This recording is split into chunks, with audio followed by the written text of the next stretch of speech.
Hi friends, ఈ రోజు మనం ఫ్యాక్టరీలో బీర్ ఎలా తయారవుతుందో చూద్దాం. ఈ బీర్ అనేది పార్టీలో ఎంతో ముఖ్య పాత్ర పోషిస్తుంది. అది లేకపోతే సంవత్సరంలో 12 నెలలు జరుపుకునే వేడుకలు సరదాలు ఉండవేమో.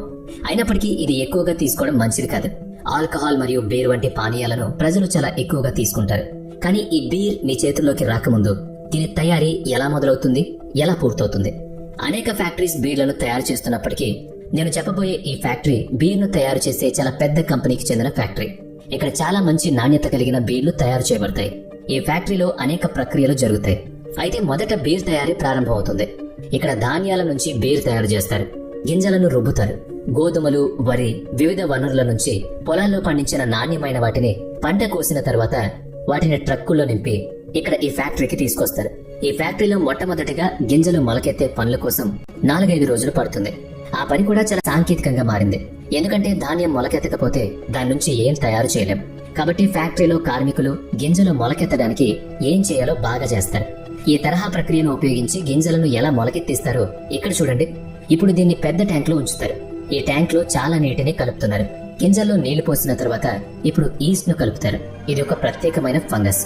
నిజానికి ఇది కలిపినప్పుడు తయారీ ప్రాసెస్ ప్రారంభమవుతుంది. ధాన్యాలు అలాగే గింజలు కుళ్ళిపోవడం మొదలవుతాయి. బ్రెడ్ తయారీ కూడా ఇదే ప్రక్రియ అనుకోండి.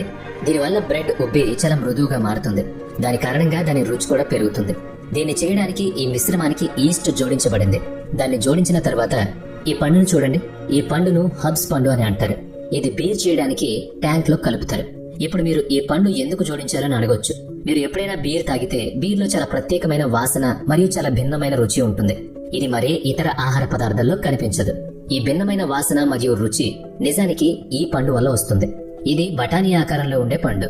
దాని వాసన మరియు రుచి బీర్లో ఉండడం ద్వారా ఆ రుచి తగులుతుంది. ఈ ట్యాంక్ లో అన్ని వస్తువుల్ని కలిపిన తర్వాత ట్యాంక్ లో వీటన్నిటిని మరిగించడం ప్రారంభిస్తారు.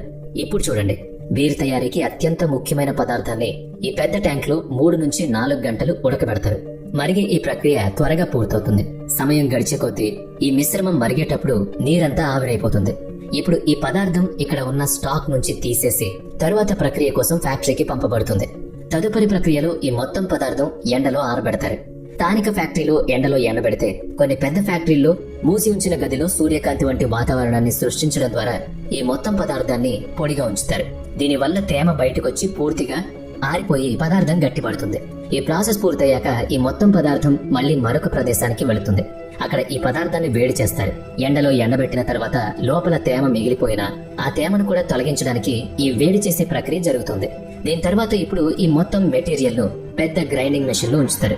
తద్వారా కొంచెం సమయం తర్వాత ఈ పదార్థం గ్రైండింగ్ మెషిన్ ద్వారా పౌడర్ గా మారుతుంది. ఇప్పుడు బీర్ తయారీ ప్రక్రియను ఈ పొడి నుంచి మాత్రమే నిర్వహిస్తారు. మరోవైపు ఫ్యాక్టరీలోని ఈ భాగంలో బెల్లం మరియు చక్కెరతో నీటి ద్రావణం ట్యాంక్ లో తయారు చేయబడుతుంది. బీర్ తయారీలో ఈ ద్రావణం చాలా ముఖ్య పాత్ర పోషిస్తుందని చెప్పాలి. బీర్ తయారీకి ఫ్యాక్టరీలోని మరో భాగం ఇప్పటికే తయారు చేసిన మొలకెత్తిన గింజలు, హబ్స్, ఈస్ట్ కలిపి ఉడికించిన మిశ్రమం పొడిని ఈ భాగంలో బెల్లం, పంచదార కలిపిన ద్రావణంతో వేస్తారు. ఇప్పుడు ఈ పొడిలో ఇప్పటికే ఈస్ట్ మిక్స్ అయినందున బెల్లం మరియు చక్కెర నీటిలో పొడిని వేయగానే ఈస్ట్ కారణంగా కుళ్ళిపోయే ప్రక్రియ చాలా వేగంగా ప్రారంభమవుతుంది. ఈ పొడి కొన్ని గంటల్లో ట్యాంక్ లోపల కుళ్ళిపోతుంది. కొంత సమయం తర్వాత ప్రక్రియ వేగం పెరిగినప్పుడు పై భాగంలో చాలా నొరగా ఏర్పడడం ప్రారంభమవుతుంది. దిగువన ద్రావణం ఏర్పడుతుంది. తర్వాత ఈ ద్రవాన్ని ట్యాంక్ నుంచి బయటకు తీస్తారు. ఈ విధంగా మరొక ట్యాంక్ లో నింపుతారు. ఇప్పుడు ఈ ద్రవం నుంచి బీర్ తయారు చేయబడుతుంది. ఈ ద్రవంలో ఆల్కహాల్ మొత్తాన్ని కూడా కలుపుతారు. అయితే ఆల్కహాల్ పరిమాణం చాలా తక్కువగా ఉంటుందనుకోండి. అందుకే బీర్ తాగిన తర్వాత మద్యం తాగినప్పుడు కలిగేంత మత్తు ఉండదు. ఇప్పుడు ఈ ద్రవాన్ని ఈ ఇతర ట్యాంకులో నిల్వ చేసిన తర్వాత అది ఫ్యాక్టరీలోని మరొక భాగానికి, అంటే పెద్ద చెక్క డ్రమ్ముల లోపలికి ఉంచే నిల్వ గదికి పంపబడుతుంది. ఈ ప్రత్యేకమైన ద్రావణాలు నింపి 3 నెలల పాటు వదిలేస్తారు. 3 నెలల తర్వాత ఈ డ్రమ్ములను బయటకు తీస్తారు. అప్పుడు వీటిని పూర్తిగా బీరుగా తయారు చేస్తారు. ఫ్యాక్టరీలో 3 నెలలు వేచి ఉండి అప్పటి వరకు పనిచేస్తారు.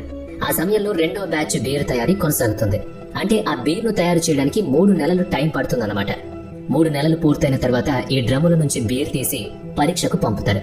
ఈ పరీక్ష పని ఫ్యాక్టరీ లోపల నిర్మించిన ప్రత్యేక ల్యాబ్ లో జరుగుతుంది. ఈ నమూనాలన్నీ కంపెనీ నియమించిన ప్రామాణిక పరిమితులపై పరీక్షించబడతాయి. దాని రుచి మరియు వాసన, అన్ని వస్తువుల పరిమాణం సరైందా లేదా తేడాలున్నాయో నిర్ణయించబడతాయి. అన్ని కరెక్ట్ గా అనిపిస్తే ప్రొడక్షన్ లైన్ వైపు ముందుకు వెళ్లి ఈ బ్యాచ్ లో తయారైన బీర్ కు గ్రీన్ సిగ్నల్ దొరుకుతుంది. కానీ ఒకవేళ ఈ పరీక్షలో విఫలమైతే ఆ బీర్ ను మళ్లీ కొన్ని నెలల పాటు నిల్వ గదిలో ఉంచి మళ్లీ పరీక్షిస్తారు. ఇప్పుడు బీర్ ఉత్పత్తి శ్రేణికి వస్తుందన్నమాట. అయితే ఈ బీర్లను నింపే సీసాలు ఇంకా తయారు కాలేదు. ఇందుకోసం ఫ్యాక్టరీలోని మరో భాగంలో బాటిళ్ల తయారీ పనులు కొనసాగుతాయి. ఫ్యాక్టరీలో నిర్మించిన ఈ పెద్ద ఫర్నెస్ లో గాజు ముక్కలను వేసి గాజును కరిగిస్తున్నారు. ఈ కొలిమి లోపల ఉష్ణోగ్రత 1200 డిగ్రీల సెల్సియస్ వరకు ఉంటుంది. గాజును కరిగించే ఈ పని చాలా ప్రమాదకరం. ఎందుకంటే కరిగిన గాజు చాలా వేడిగా ఉంటుంది. అనుకోకుండా ఒకరి పాదాన్ని తాకినట్లయితే అప్పుడు అతని పాదం ఆ గాజుతో పాటు ఆ కాలు కూడా కరిగిపోతుందన్నమాట. కరిగిన గాజును ఇక్కడి నుంచి బయటకు తీసి యంత్రం ద్వారా పంపుతారు. అక్కడ ఈ గాజు యంత్రం లోపల సీసా రూపంలో ఏర్పడుతుంది. తక్కువ సమయంలో వందల కొద్ది సీసాలు తయారు చేయబడతాయి. ఈ సీసాలు చాలా వేడిగా ఉంటాయి. అందుకే మెషిన్ నుంచి బయటకు వచ్చిన తర్వాత వాటిని మొదట చల్లబరచడానికి పంపుతారు. సీసాలు చల్లబడిన తర్వాత వాటిని ఫ్యాక్టరీలో వేరొక విభాగంలో కడతారు. అక్కడ సీసాలు లోపల మరియు వెలుపల నుంచి శుభ్రం చేయబడతాయి. ఇప్పుడు ఈ సీసాలు నింపడానికి సిద్ధం చేస్తారు.